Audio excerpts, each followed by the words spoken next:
And welcome to the Teagasc Tillage Forum 2022. It's the first, at least partially, in-person event for a couple of years, I guess. As well as having a live audience in the room here, we've also got people joining us on Zoom, so I'll just warn everyone that the event is being recorded and videoed.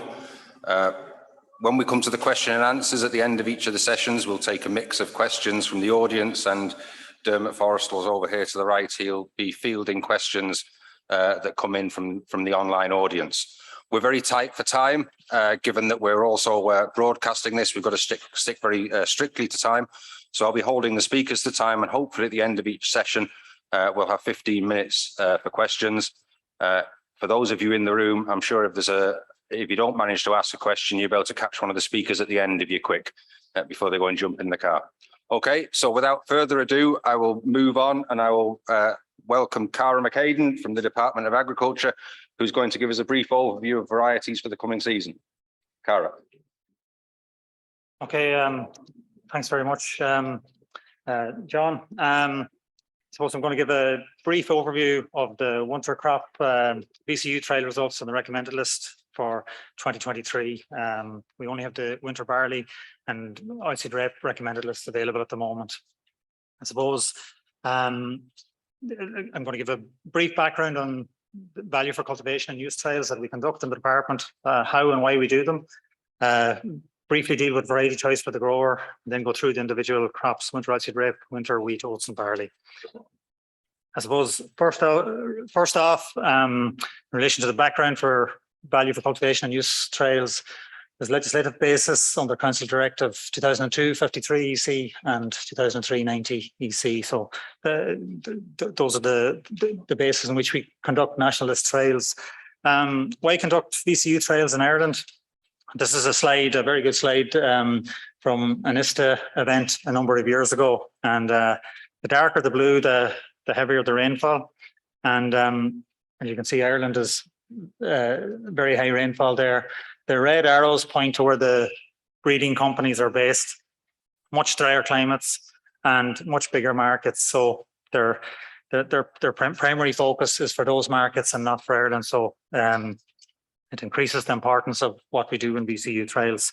I suppose in terms of our trialing system, it's an extremely comprehensive trialing system. Before we produce a recommended list, a variety has to be on trial for 3 years. And you can see here, we have a huge number of sites, replications at each site, and a large number of varieties trialed. And those sites are geographically spread around the country in the main tillage areas. I suppose for the bigger crops, winter barley and winter wheat, we have national list trials for winter barley there. We have national list trials alongside the recommended list trials at 6 of the 8 sites. I suppose there's a perception that because a variety is on trial that it's necessarily a good variety. That's not the case. I suppose the pathway for varieties is to go into national list first and then onto recommended list.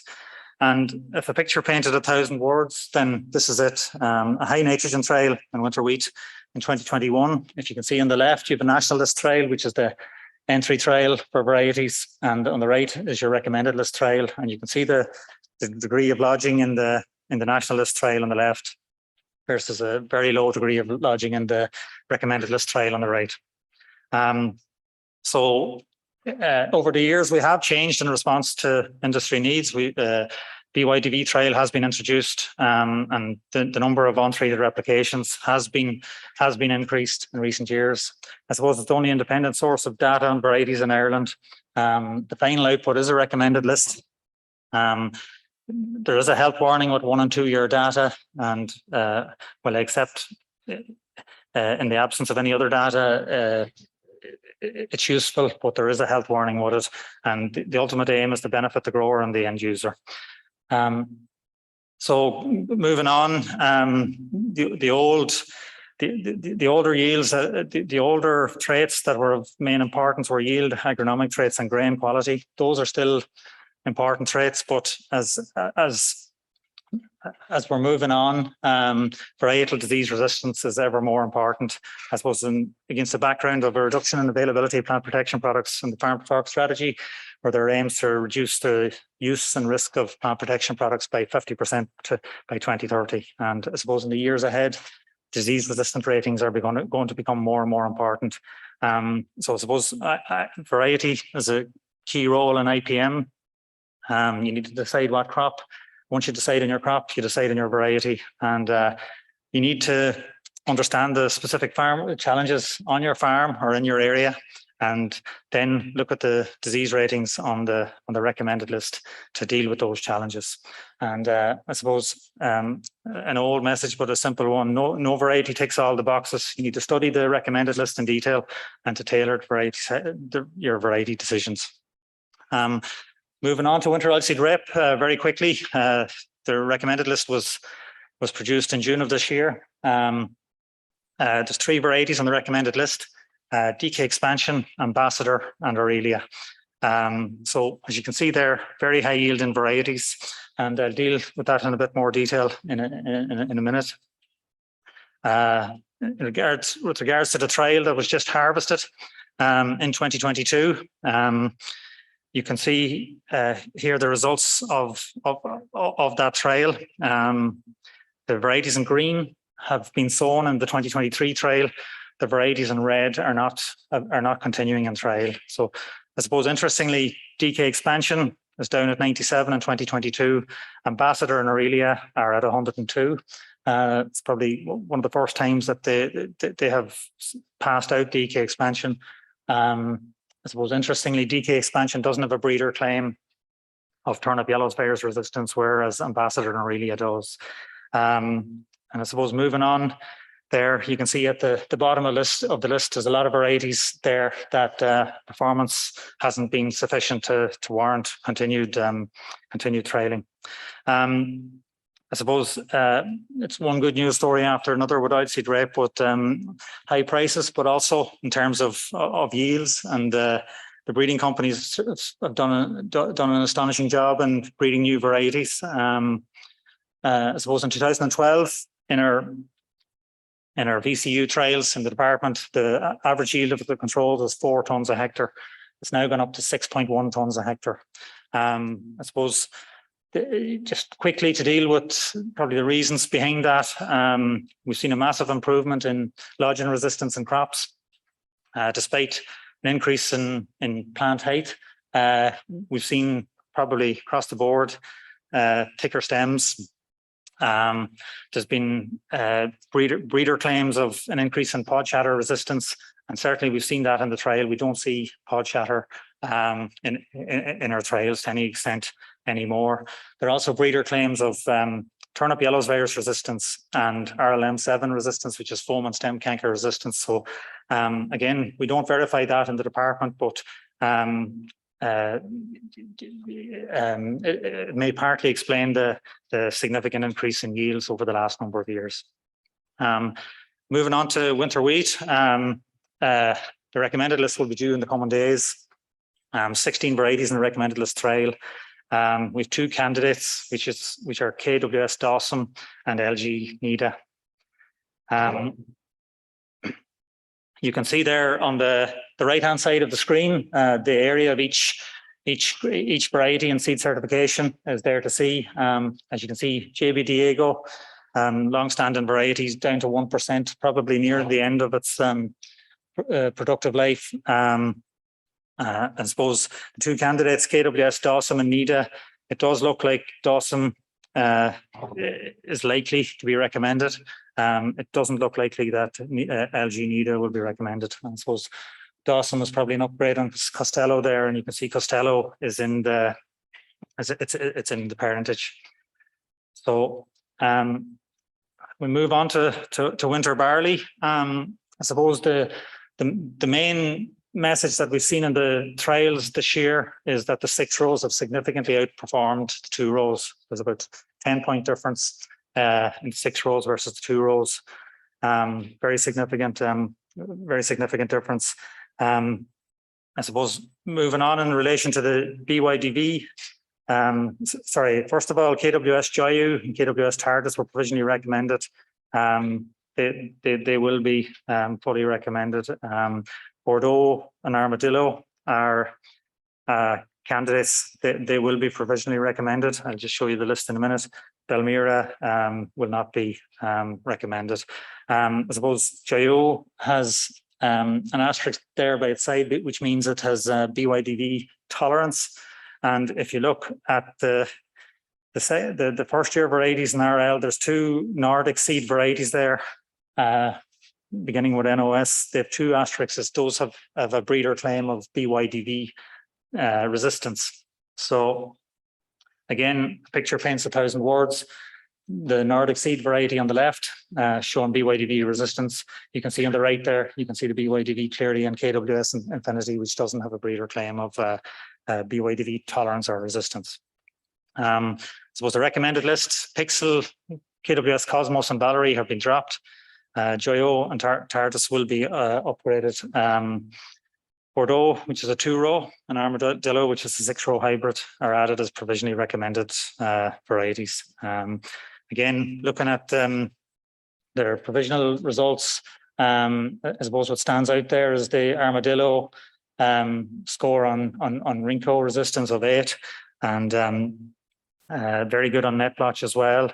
For Bordeaux, brown rust resistance is a good score of 7 there as well. Grain quality is good, 1,000 grain weight on Armadillo, low in line with the 6-row hybrids, and hectoliter weight very good as well. So that has been released today, and it will be available on the department website in the next day or two. In relation to winter oats, again, the recommended list will be due in the coming days. Very little change, but I suppose a momentous occasion in some ways, in that Barra is likely to be dropped. It's been on the recommended list since 1986. Husky and WPB Isabel will be on the list, and they account for 65% and 35% of the total area and seed certification, respectively. WPB Sean has 3 years completed, but there's no seed and certification, so it won't be making their recommended list. So, in conclusion, it's a comprehensive and independent training system identifying varieties that are suitable for Irish conditions. Background of farm to fork targets and reduction in availability of plant protection products mean that our disease resistance ratings are more important than ever, and they will be even more important in the future as part of IPM. And if there's one message that I would say growers should take home, is to understand the specific challenges and pressures on your farm, study the recommended list in detail, and select varieties to meet those challenges. I would say that selecting a recommended list variety on its own is not enough. You need to study it in detail and select a variety that suits your circumstances.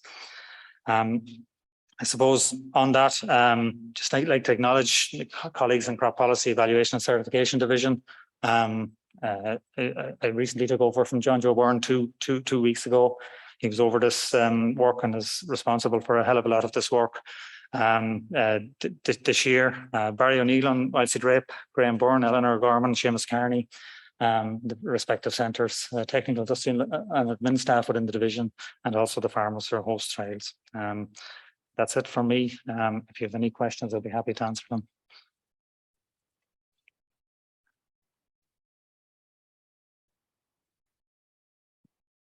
Thanks, Cara. We'll take questions in the Q&A session at the end of this session. So if you're in the room, you'll have to remember your questions for another 20 minutes or so.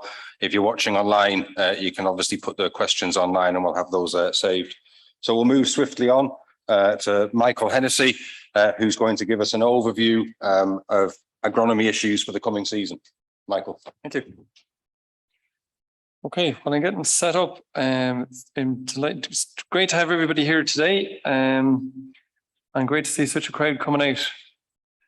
And it's a first, as John was saying, for us trying to do a hybrid event. There's always difficulties, but so far so good. I think it's all going well. Okay, Right, so I'm going to cover just a few agronomy issues that people should really, I suppose, take into account over the next number of months, I suppose, or even weeks, I suppose, because the planning kind of really, I suppose, has started in most farms, but maybe underway on a few other farms.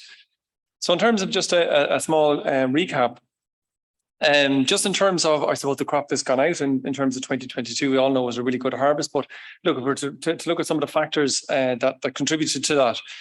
Got a fantastic start. I suppose, look, it was relatively dry going in. It was dry over all the way across over winter and coming into spring. There was probably some soil nitrogen there coming into the spring, which probably kept crops going. In terms of fungicide timings, the weather couldn't have been more ideal. Anytime we wanted to go out and do a particular job, whether it was a fungicide on wheat at T1 or T2 or on barley, it was all pretty well ideal conditions to do it. And timings were very, very good. I suppose with a consequence, or maybe because the weather was so good, the disease pressure was generally quite low, maybe all the way across it all. Although that being said, I'm sure Stephen's going to tell us that there was still a big response to fungicides nonetheless. But I suppose in the background, and certainly on lighter ground, was a bit of that moisture stress all the way through. But look, the way it ended up, certainly high yields in nearly all crops, but I think there was still that differential there coming through the system in terms of the first cereals, whether it was first wheat or first barleys. Anywhere organic manures has been used regularly, or anywhere where there's good fertility, that still was that little bit higher, even though there was some very high yields out there. I suppose we could say winter barley was probably a little bit disappointing. It didn't, certainly the further south you went, and the more disappointing it got. And I suppose that lots of people were pointing to various different things that probably were a factor in it. BYDV was probably one a little bit further south. Take all was certainly, it was certainly evident in an awful lot of crops out there. But look, at the end of the day, I think weather certainly had an impact on that crop, and perhaps growers in slightly heavier ground maybe got on that a little bit better. And I suppose finally, look, break crops have performed well. Winter oilseed rape probably was never as good, and we're only hearing, I suppose, yields, and it's only finishing up in terms of yields of some of the beans, which appear to be quite good given the really dry year that we're in, and essentially oats and rye stood up extremely well as well.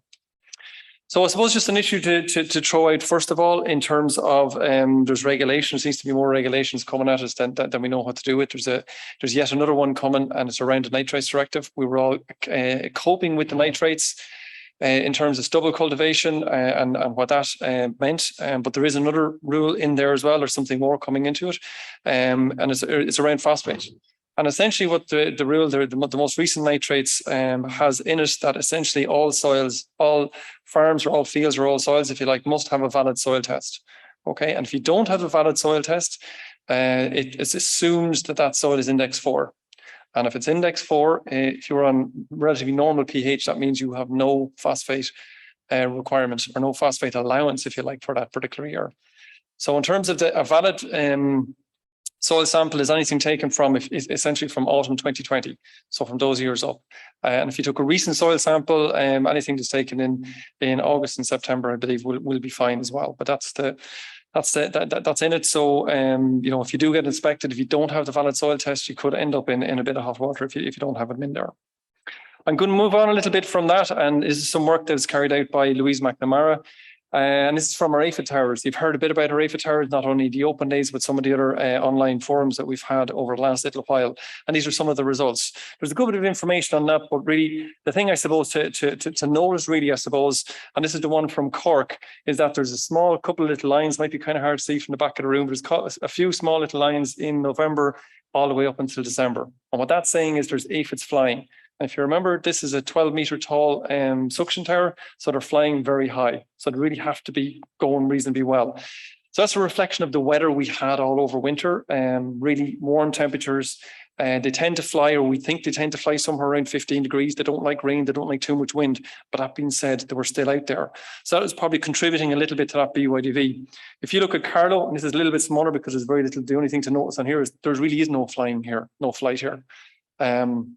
So so there was less pressure, I suppose, up around the kind of the Carlow direction, and more pressure in Cork and maybe towards the coast where it was a little bit warmer.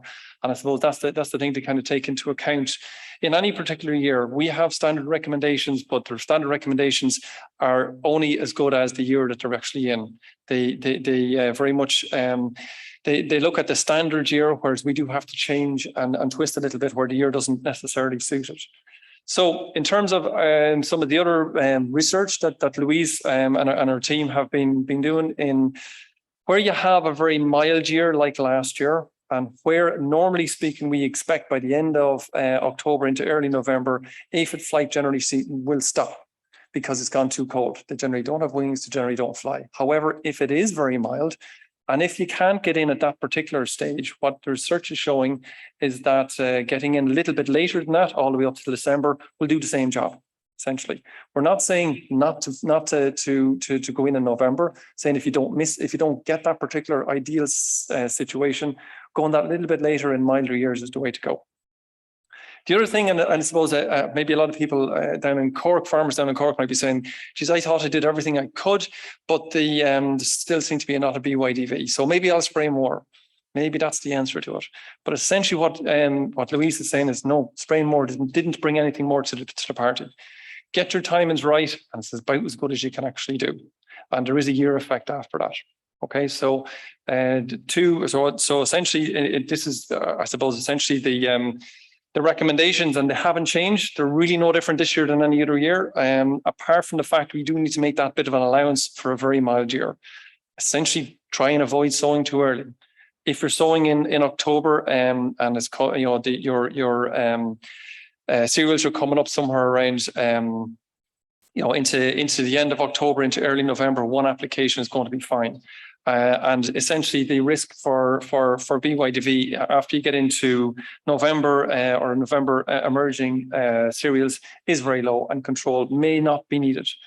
But it may be needed in some years, and in some areas of high BYDV. So that hasn't really changed, but we do need to just bend a little bit with the wind and with the temperatures that are out there.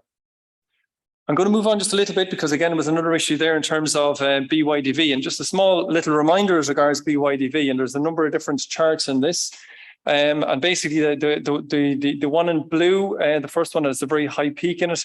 That's essentially the kind of the take-all cycle that you're going to get in a long-term cereal type rotation, kind of winter wheat rotation. You get a very big spike after about 2 to 3 years, and then you get back down to the take-all decline. Critically, obviously, in that, you never get back to the same yields necessarily as in the first year, but that's just the way it works. On the second one down, you put barley into it. That's the purple one. You stick a little bit of barley into it. Barley's a little bit more tolerant, therefore the peak isn't quite as high, but the peak can still be there nonetheless. So if you are in that kind of a cereal type of a system, you will get take-all in it. It's certainly not devoid from it.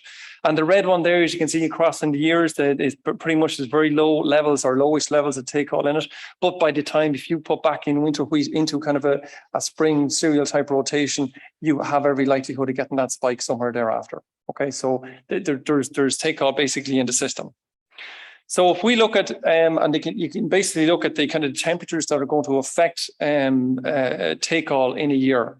So essentially, if you have a dry and warmer autumn with a wet and warmer winter, and a damp and a warmer spring, and then you get a wet and a colder summer, you're essentially going to end up with those are all the conditions that basically build to or help take-all build in the roots to give you that kind of big take-all increase, and on the other side of it, a decrease in yield on the other side of it.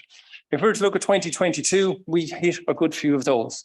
It was drier and warmer in the autumn. It was drier and warmer in the winter. It was dry and warmer again, I suppose, in the spring. There's lots of warmer in here, so basically it's all conducive to take-all. And I suppose critically, the summer was certainly dry and warm again.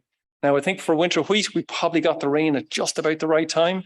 Winter barley maybe was just a little bit too late. It was probably gone through some of the phases in it, but there's certainly always a risk in it. So I suppose, look, when we kind of go on a little bit further, and we kind of think, look, the general messages in this in terms of take-all tolerance, and that's what it is, I suppose, for most crops, it really is tolerance. Oats is better than rye, is better than triticale, is better than barley, is better than wheat. or you can go the other way around. Wheat is the worst you're going to get and oats is the best you're going to get, if you like. So it depends which way you want to read that. In terms of a seed dressing type scenario, latitude is still there. Some people are still using it, although there is less continuous cereals out there. It is effective and has been effective even at the relatively low grain prices. If we go back and we look at winter barley in terms of latitude, yes, it can be effective, but the effects were quite small. So if you're to balance on one side the cost of latitude on one side to balance it out with the yield increase you're going to get on the other side, didn't make a lot of sense. 150 euros a ton might make a bit more sense when we're up towards 300 euros a ton. I'm not saying this everyone should do it necessarily, but if you're in a really risky position, it may well be worth doing the maths on it. What we figured is that winter barley take all in a site in Oak Park, in the trials we did, we got about 0.1 of a ton from it. So it's not massive, but it might pay for itself where grain prices are high and reduce the risk a little bit.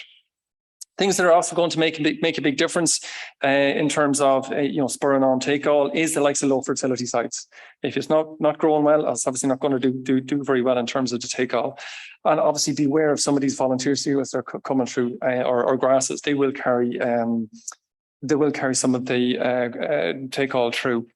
In terms of the actions, look, minimize second wheat. We all know that. There's probably very little of it out there, but still second cereals, I suppose. That's where winter barley tends to end up in that slot. Is there something else you could put in there? Oats obviously is a total break. Rye is very tolerant. It seems to be doing quite well. But look, for either of those two crops, you want to make sure you have a market before you go on that. In terms of the high risk sites, delayed drilling is obviously one of the biggest things you can try and do. Rolling is essential, and tailoring your nitrogen in the spring is certainly something we should be doing. How are we doing in time, John? Oh, Jesus. Okay, so rotational benefits then. A couple of these, very easy to read, I suppose, some of these kind of things. I don't have to go through them. Essentially, on the trials in Oak Park, we have seen consistent benefits in terms of yield increases. Winter wheat by 11%, winter barley up by 9%, but there is a big variation kind of from year to year. On that trial was switched to a kind of a cultivation and a rotational trial. Seen much bigger increases to winter wheat, 19%, but there is a variation. Some years not so much, other years when take all is a big factor, you can have more into it. And again, some of the primary causes of that are take all, but where you put in oats, beans, or oats, it provides a bit of a break for that. So essentially, if we kind of bring that on a little bit and kind of think about, well, how does that mix into planning out my rotation? These are Kieran Collins' figures, and he's going to show them a little bit later on. But you can kind of, these are our provisional figures looking forward in terms of gross margins. We look down through those yields, they're 5-year average yields. We look at the average prices and that. I think you probably collected some of those on the way in. I think in terms of the cost and returns, 250 euros a ton, give or take, for wheat. That's the kind of ballpark we're looking at. And all the other costs are in there. If you look down through those, a lot of similarity. Winter wheats are still doing okay. Some of the spring barleys are a little bit lower, but then some of the break crops actually look very attractive in it. And if we then start looking at that in terms of, we look at the margins of those wheats or barleys, when we start putting in spring wheat and we do have to add about another 15%, because if you remember, I said a second ago, there was 15% additional yield where you had a break crop in it. Stick another 15% at the prices we're talking about. Their spring beans is quite high as it stands because there's a much higher payment this year if we stay at the same acreage, but you can add another 360 euros to that.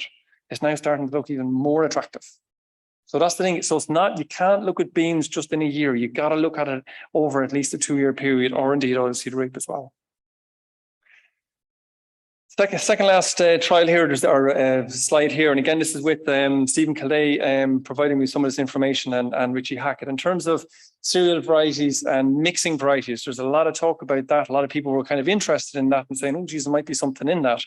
If we go back and have a look at winter barley stuff, nothing done recently, but we did a good bit of stuff about 10 or 12 years ago, or maybe could be a little bit longer, when we were trying to mix barley, and primarily for the reason of the 6 rows didn't have such great hectoliter weight, whereas the 2 rows did, primarily mixing those to see if we could get the best of everything.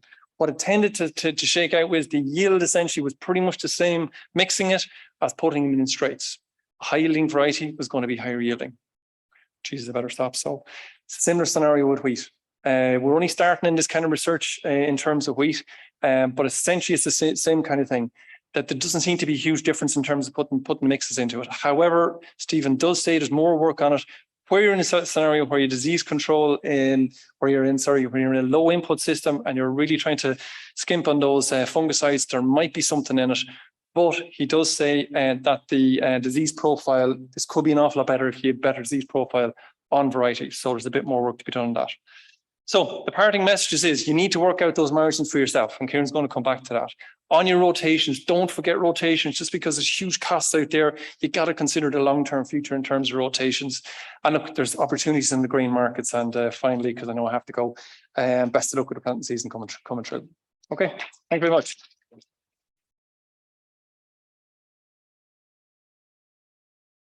Okay, thanks. You may move on, Michael, you've overrun. And that's the wrong presentation, I think.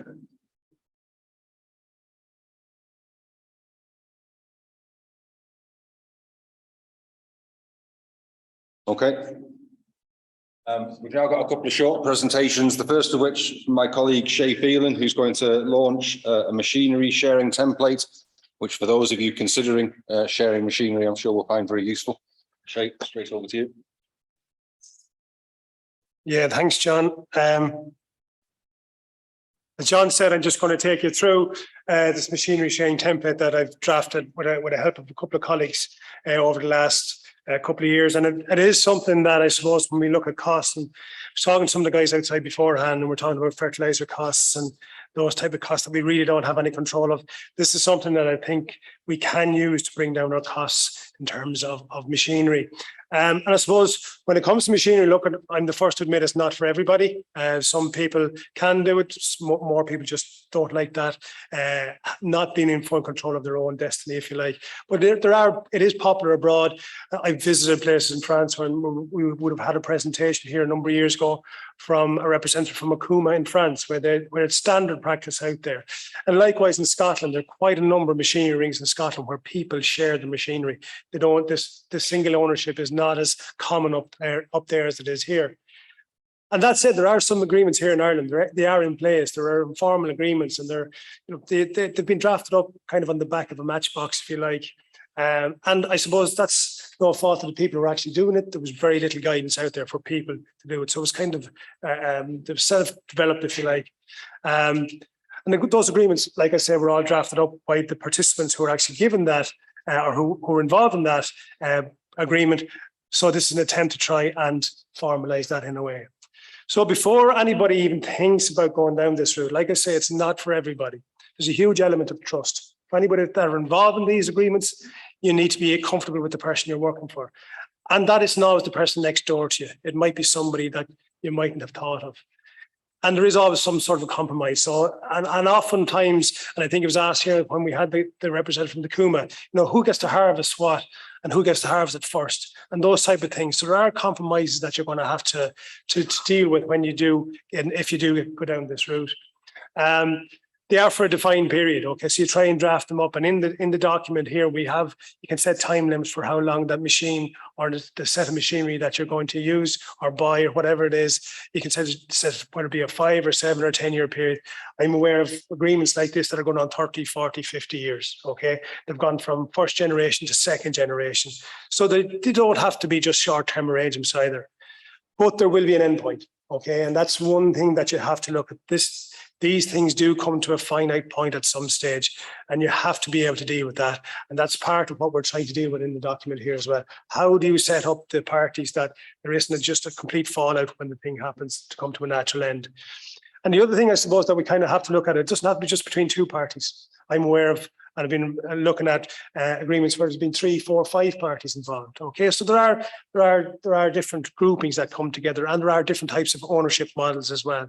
And that's what we all try to capture in this, even though that we'll never be able to capture. That's one thing I suppose, talking to Dermot Forsley, who gave me a hand to draw this up.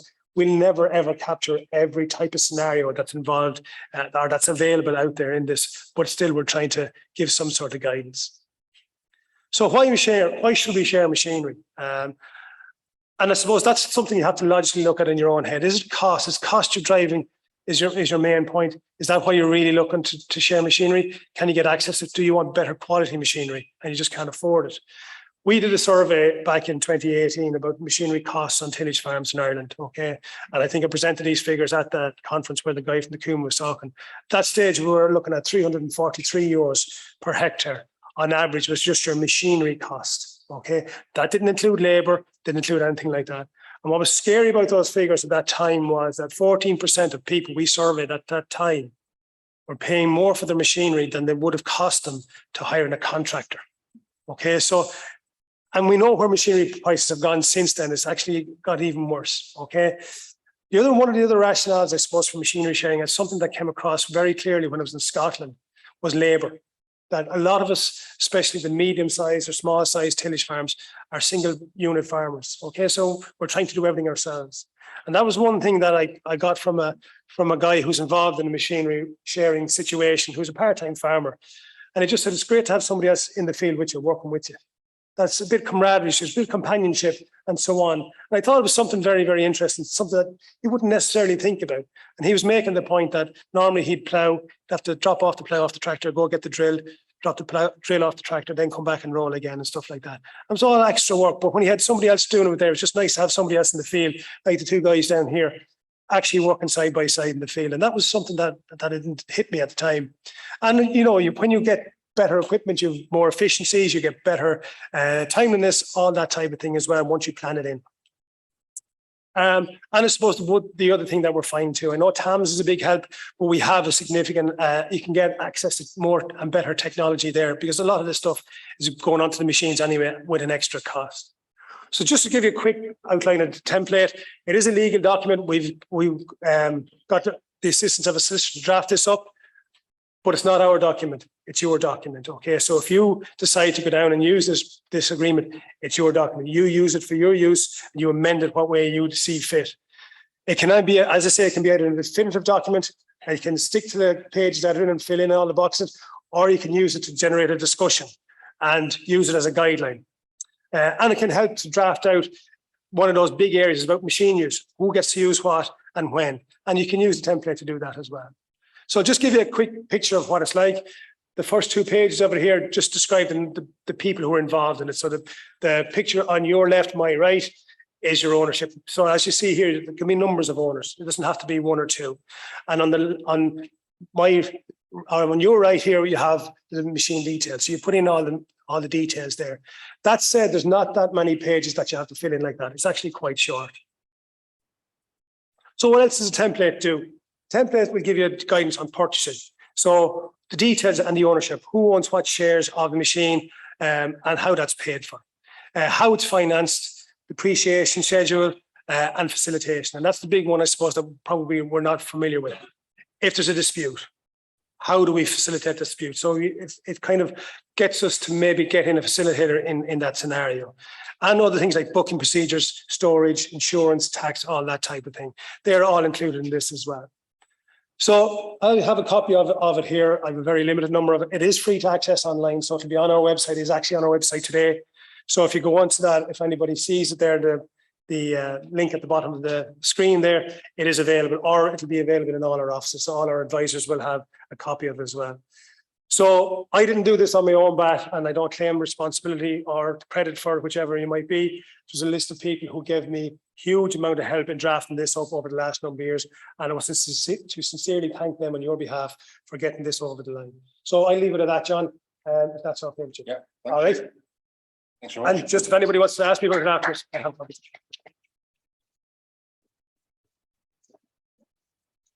Right, and our final speaker in this session is Ben Hatton from Farm Plan, who's going to give you a brief introduction to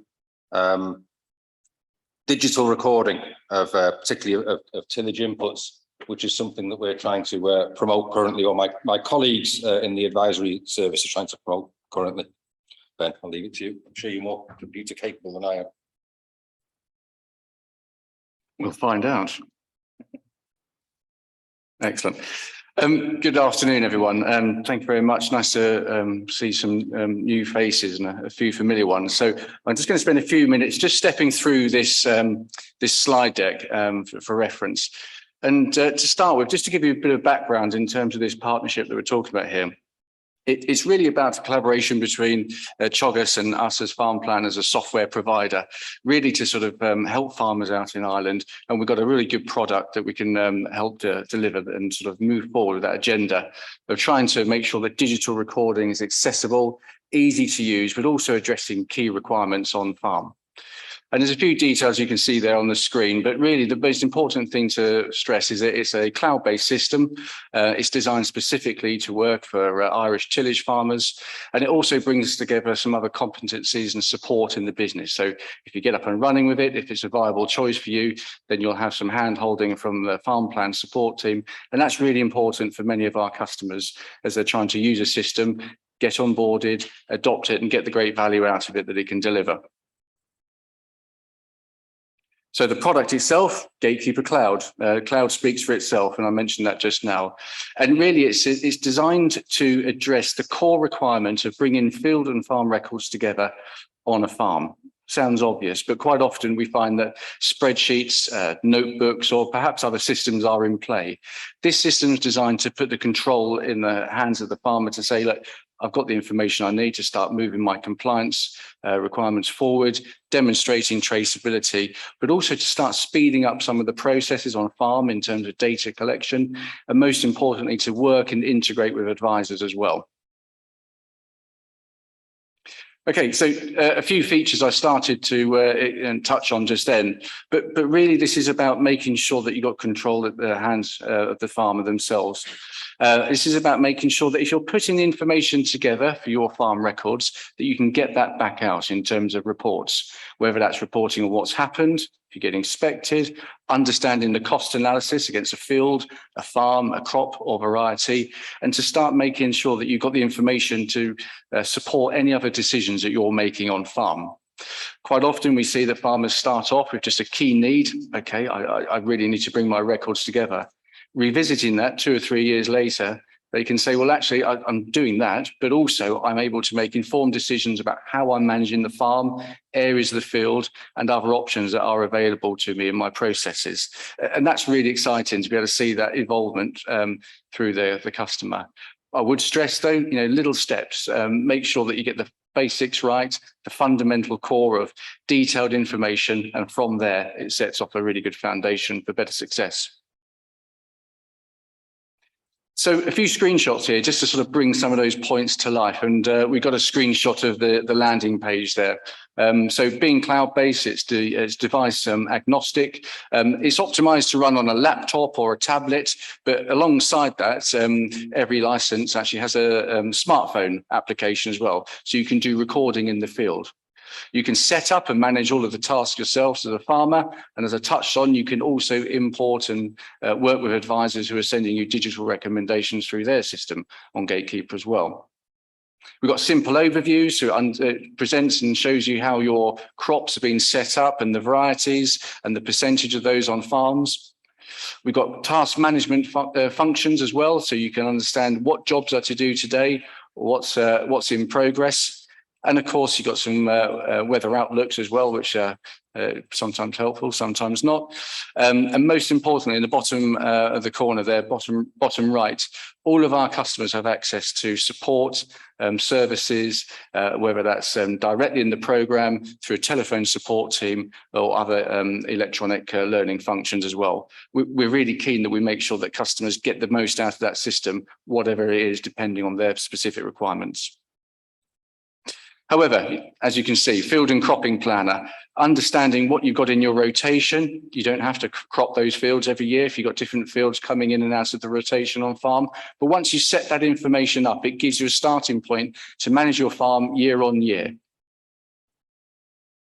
You have full job summaries, and that includes all input applications and outputs as well, breakdown of fertilizers. And as I said, you can also build up the records to get financial margin analysis. Of course, it's important to make sure you can get out what you put in, and there's a suite of reports that are available as well, whether you're looking for audits or any financial analysis options there.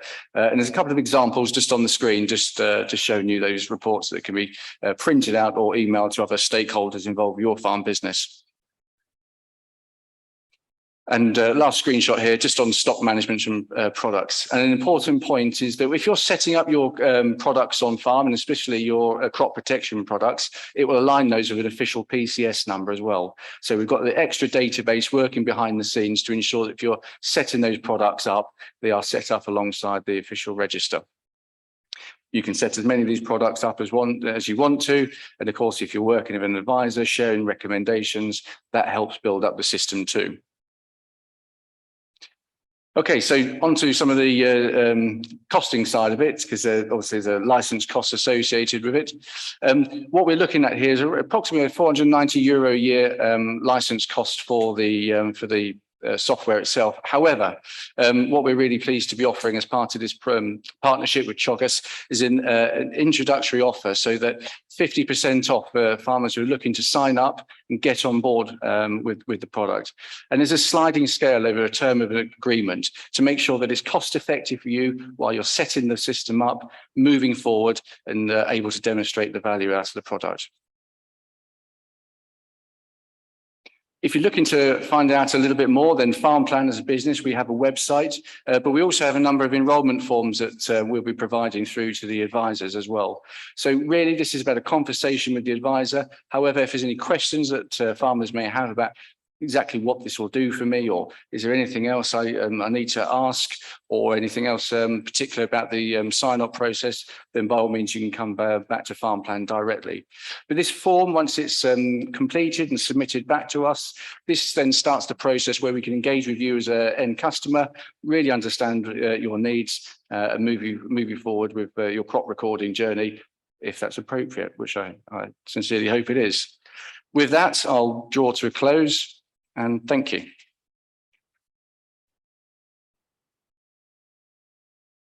Thanks, Ben. If you'd like to take a seat at the table up here, and if I could call our other speakers back up. And just while I'm doing that, I just want to note a note of thanks to Declan and the AV team. It is the first time we've tried one of these as a hybrid event, and I believe in addition to the room full of people here, we've got approaching 300 people watching online as well. So that must mean there's lots of questions. Anyway, I might start and ask, are there any questions in the room? I know everyone's pretty shy now of 2 years of not asking questions in the room. Oh,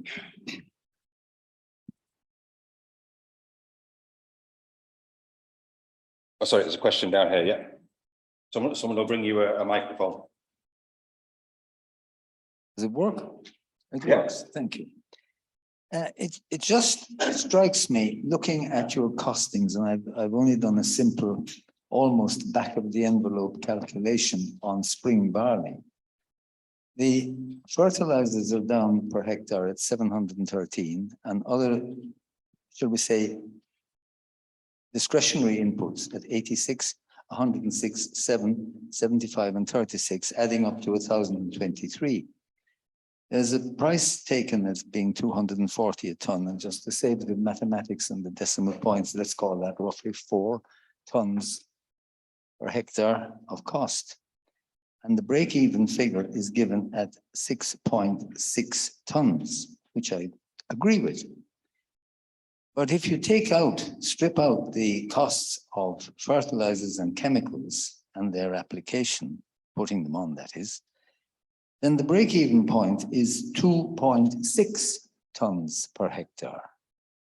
And it would be a very poor land that would not produce significantly more than that with zero inputs. And I'm just wondering whether, for good order, there has been any work done to calculate what the results would be on a pure organic farming basis. Because it strikes me that thanks to that mendacious homicidal maniac in Russia, everything has changed, and changed very likely for the worse. But there's a transition period, and I certainly this year am contemplating zero inputs except from seed, and just grow a dirty crop and let's see what happens. That's all I want to say. Thank you. Well, apart from agreeing with your description of Putin, I'll hand that over to Michael. And I agree with that. I never mentioned his name. We all know who you meant. Yeah, so yeah, thanks so much for that working, is it? Yeah. Yeah, thanks for the question. So look, you probably do have a point that certainly if you strip out all the inputs, it lowers the costs. Now, the bit that we don't have in that, which is very, I suppose, specific to every farm, is the fixed costs. And when we started really getting into all of the costs a number of years ago and really diving into a lot of farms, the bit that we found out really was that the fixed costs were almost as equal to the variable costs. So if you make a very small margin, even if you put no inputs onto it, that still has to cover a very big overhead cost. That's the tricky bit. So you kind of do need a relatively big, I suppose, gross margin per crop to cover that, or you're really going to be in the other side of it. Now, the other side of it, I suppose, trying to cover that is you're hoping that maybe the subsidy from organics may well cover the majority of that, which again could well be the fact. Now we are looking at in Teagasc, we've brought on in the national farm surveys, we do have that, which looks at real costs on real farms. We're bringing a number of organic farmers into that, so we'll have a better idea of some of those costs going forward. I might just add, Michael, we have just appointed an organic cropping specialist as well in Teagasc, and we're currently taking on 6 regional organic advisors. So if people have questions in that area, there will be a team there with greater knowledge of tillage and organic systems than we've had in the past. Any questions online, Dermot? Yeah, there's a few coming in there, John. The first one, it's from John Mulhare there regarding rye. Though it suffers little from the effects of take-all, is there anything known yet of its capacity to carry the infection through to the following crop? In other words, does it act as a break for the following crop? Expert in here to answer that. There's one down there, Michael. Where's the expert? Oh, there's Richie Richie's down down there. Could someone pass Richie a microphone, please? Wave your hand, Richie. Hard to escape, Richie, isn't it? Yeah, so I suppose the short answer is it's not a break crop. It will carry take all through to the next crop. So it's not like oats. Oats doesn't get the wheat strain of take all, whereas rye does get the wheat strain, and it does carry through. It just doesn't get it very much, and it tolerates it a lot better. So it's not a break crop for take all. Okay, thanks, Richie. There was another one there for Cara, probably. When are the BYDV resistant winter barley varieties? I presume these are the new ones likely to become available. Well, I suppose they're still on trial. They have 2 years done on trial. They'll be sown at the moment, or they'll be sown in the coming weeks again, and next year we'll be able to make a decision on whether to.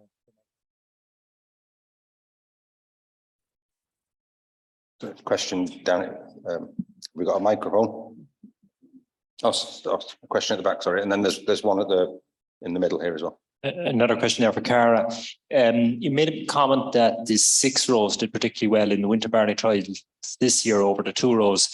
At a couple of the open days during the summer, there was the comment made that 6 rows potentially have an unfair advantage in terms of height versus 2 rows when they're put beside each other. And consequently, in other countries, for example, Denmark, they have now do all the 2 rows together and all the 6 rows, and otherwise they're segregated. Is there any plans, or what are the thoughts of the department here in Ireland on that? Yeah, it's an issue that has come up at the moment. We're reviewing it at the minute. I suppose the focus at the moment is getting the remaining recommended lists out, but we will be looking at that next week with a view to making a decision.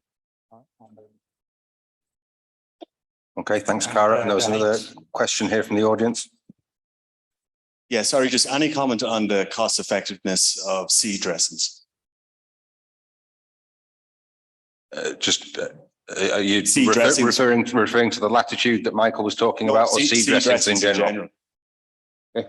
Would you like to take that one, Michael, or Shay? A specific one off the top of my head, no. I don't particularly have a figure in my head that I could say is giving you 0.2 or 0.3 or 0.4 of a ton. I suppose in a general sense, the later into the season you go, I mean, there's obviously a number of parts of that. It depends on how clean the seed is in the first place, and whether there's a carryover of disease coming through on that seed that you have to try and combat. And the second one is then how far into the season or into the winter you plant it. If it's going to be much slower to emerge, much slower to get up, the disease is going to have much more of an effect on it. So there's kind of 2 ends to it, but do I have a specific figure on top of my head? I don't, I'm afraid. But certainly once you start getting into late October or anywhere thereafter, it's absolutely essential. Okay, thanks, Michael. Dermot, I think there's more Yeah, questions there's coming in a few online. more here. There's one there for Shay on the machinery one. And this comes from Mike Maroney and the Contractors Association, actually. So it's saying, why not have some sharing or linkage with contractors? I think, yeah, Dermot, it is something that I was conscious of and aware of, that some people might see this as a way of forcing contractors out, but I don't think that's the case. I think it's the opposite is the case. I think this is something that contractors can use to their benefit as well. I mean, talking to some of the guys in the association down to the years, one of the biggest problems they have is actually getting access to labour, similar to every other sector in the industry. And I think this is something that if guys can take this, you know, and run with it, I think it could be a potential solution for some of the problems that contractors have in trying to access labour. Yeah, there's another one there for Ben Hatton. It's from Mark Ward, but it's a very technical one. So it's really where part field areas are treated with a pesticide.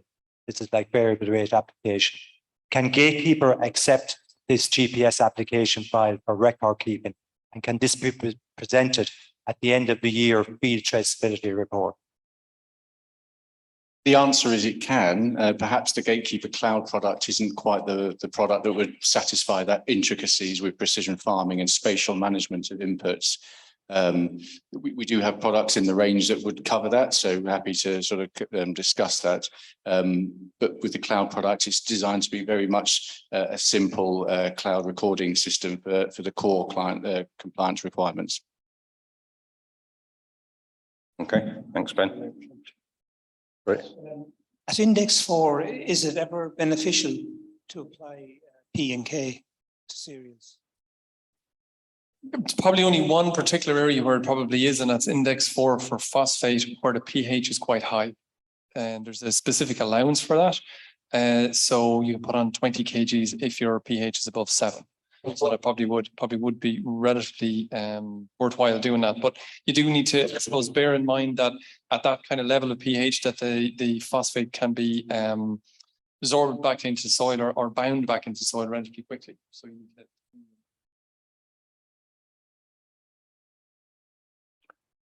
Okay, we're nearly out of time, but I just have a very brief question for Ben.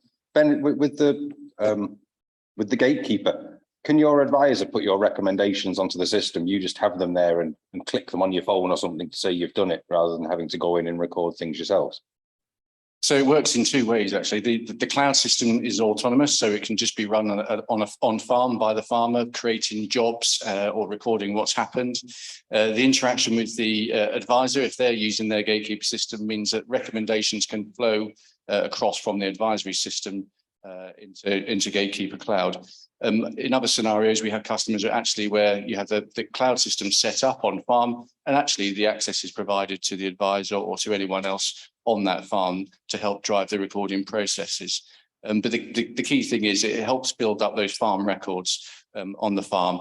There's just various ways of building that and managing that workflow of information. But I, as a farmer, could use it, and if I was doing it with the advisor, I wouldn't have to sit down in the evening and type anything in. I just take what the advisor had sent through as recommendations and accept. In essence, yes. Once that workflow is coming from the advisor, at a farm level, you can review it and have a look at it. But then the actual recording of the job and the task can be done on the smartphone app out in the field, rather than taking a laptop out. Think of the laptop and Gatekeeper as really the hub of the records. There has to be some sort of interface and interaction with it. But more and more, we're driving the actual recording and the day-to-day processes through phones, tablets, or interactions with the advisor as well. Okay, thanks very much. And I'm afraid I'm going to have to draw a line under it there. We're out of time, I'm afraid, and move on to the next session. So I'd like to thank our 4 speakers and the audience in the room, and also the audience online for their questions and interest. Okay, thanks very much.